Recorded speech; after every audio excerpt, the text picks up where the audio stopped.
Hi friends, ഞാൻ ദേ ഒരു കുഞ്ഞു വീഡിയോ ആണ് ഇത്. എൻ്റെ ഗാർഡൻ്റെ അവസ്ഥ കണ്ടോ. ഇപ്പം നമുക്ക് നല്ല ചൂടാണ്.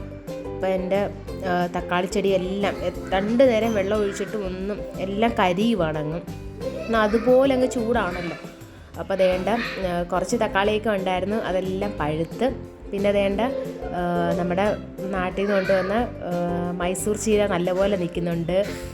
അതൊരു സന്തോഷം. നല്ലപോലെ എന്തായാലും അത് നശിച്ചു പോകാൻ നിൽക്കുന്നുണ്ട്. പിന്നെ ഒരു കറിവേപ്പിൻ്റെ തൈ എനിക്ക് ഒത്തിരി ഞാൻ ഇതിന് വേണ്ടിയിട്ട് നോക്കിയത്, ഒത്തിരി തൈയെ കൊണ്ടുവച്ചതാണ്. അതൊന്നും പിടിച്ച് കിട്ടില്ല. പക്ഷേ എന്തായാലും ഇപ്പോൾ ഒരെണ്ണം തന്നെ കിളിർത്ത് വരുന്നുണ്ട്. പിന്നെ ഇപ്പം ഈ ചൂടായതുകൊണ്ട് എല്ലാം ഇങ്ങനെ പോവുക കരിഞ്ഞ്. തക്കാളിയൊന്നും ഇനി നിൽക്കത്തില്ലെന്ന് എനിക്ക് മനസ്സിലായി. പിന്നെ ഇപ്പോൾ നമ്മുടെ കഴിഞ്ഞ വർഷത്തെ കൂർക്കയുടെ ഇപ്പോൾ ഇടയ്ക്കൊക്കെ 1-2 മഴയൊക്കെ ഉണ്ട്. അപ്പോൾ അതുകൊണ്ടായിരിക്കും നല്ലപോലെ അതിൻ്റെ പഴയ വിത്ത് വല്ലതും കിടന്നതായിരിക്കും കിളിർത്ത് വന്നിട്ടുണ്ട്. അപ്പോൾ അതെല്ലാം ഞാൻ ഒടിച്ചൊടിച്ച് ഒരുപാട് ചട്ടികളിലാക്കി വെച്ചിട്ടുണ്ട്.